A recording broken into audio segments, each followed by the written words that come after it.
भगवान श्री कृष्ण के विचार। जो हुआ अच्छा हुआ, जो होगा अच्छा होगा। स्वयं को मुझ पर छोड़ दो, अपने कर्म पर ध्यान दो। कर्म ऐसा जो स्वार्थरहित पाप रहित हो। कृष्ण ने दुष्टों को भी अपनी गलती सुधारने का मौका दिया, क्योंकि वो किसी मनुष्य को नहीं, उसके अंदर के बुराई को मारना चाहते थे। संदेह की स्याही से संबंध के पृष्ठ पर कभी शुभ अंकित नहीं होता, इसलिए अपने मन के विचार और संबंधों का आधार दोनों ही शुभ रखें। मोहग्रस्त होकर अपने कर्तव्य पथ से हट जाना मूर्खता है, क्योंकि इससे ना तो तुम्हें स्वर्ग की प्राप्ति होगी और ना ही तुम्हारी कीर्ति बढ़ेगी। इस भौतिक संसार का यह नियम है, जो वस्तु उत्पन्न होती है, कुछ काल तक रहती है, अंत में लुप्त हो जाती है, चाहे वे शरीर हो या फल हो। यदि कोई व्यक्ति प्रेम से, भक्ति से पुष्प, फल, जल भी मुझ पर चढ़ा दे तो उसी भाव से उसे स्वीकार करता हूँ, वह मेरा प्रिय भक्त होता है। उससे मत डरो जो वास्तविक नहीं है, ना कभी था ना कभी होगा। जो वास्तविक है वो हमेशा था और उसे कभी नष्ट नहीं किया जा सकता। जीवन में आधे दुख इस कारण जन्म लेते हैं क्योंकि हमारी आशाएं बड़ी होती है। इन आशाओं का त्याग करके देखो, जीवन में सुख ही सुख है। अपने परम भक्तों जो हमेशा मेरा स्मरण या एक चित्त मन से मेरा पूजन करते हैं, मैं व्यक्तिगत रूप से उनके कल्याण का उत्तरदायित्व लेता हूँ। जन्म लेने वाले के लिए मृत्यु उतनी ही निश्चित है जितना कि मृत होने वाले के लिए जन्म लेना। इसलिए जो अपरिहार्य है उस पर शोक मत करो। श्री कृष्ण कहते हैं, अगर तुम्हें किसी ने दुखी किया है तो बुरा मत मानना।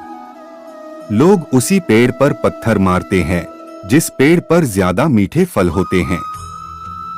अंतकाल में जो मनुष्य मेरा स्मरण करते हुए देह त्याग करता है वह मेरी शरण में आता है।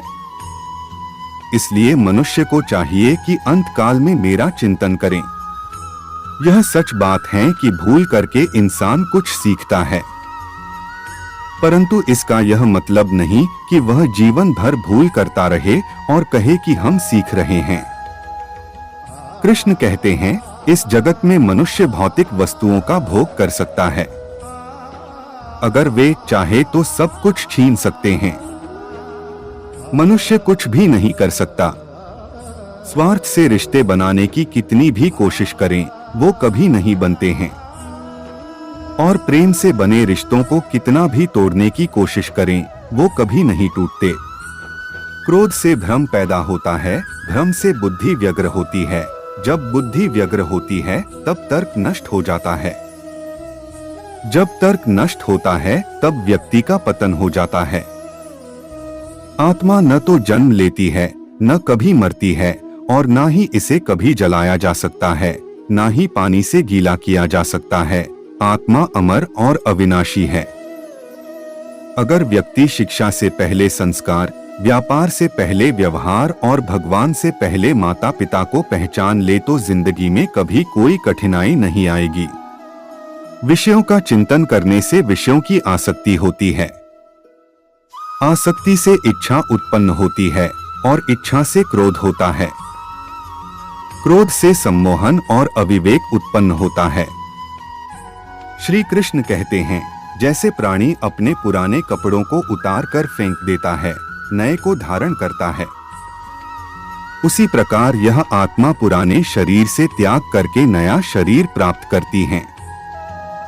तुम उसके लिए शोक करते हो जो शोक करने के योग्य नहीं है, और फिर भी ज्ञान की बातें करते हो। बुद्धिमान व्यक्ति ना जीवित और ना ही मृत व्यक्ति के लिए शोक करते हैं। मन की गतिविधियों, होश, श्वास और भावनाओं के माध्यम से भगवान की शक्ति सदा तुम्हारे साथ है और लगातार तुम्हें बस एक साधन की तरह प्रयोग कर सभी कार्य कर रही है। हर किसी के अंदर अपनी ताकत और अपनी कमजोरी होती है। मछली जंगल में नहीं दौड़ सकती और शेर पानी में राजा नहीं बन सकता, इसलिए अहमियत सभी को देनी चाहिए। धर्म युद्ध में कोई भी व्यक्ति निष्पक्ष नहीं रह सकता है। धर्म युद्ध में जो व्यक्ति धर्म के साथ नहीं खड़ा है, इसका मतलब है वह अधर्म का साथ दे रहा है, वह अधर्म के साथ खड़ा है। भगवान श्री कृष्ण कहते हैं, अगर कोई मनुष्य हमारे साथ बुरा कर रहा है तो उसे करने दो, यह उसका कर्म है और समय उसके कर्म का फल उसे जरूर देगा। लेकिन हमें कभी भी किसी के साथ बुरा नहीं करना चाहिए, क्योंकि यही हमारा धर्म है। जय श्री कृष्ण।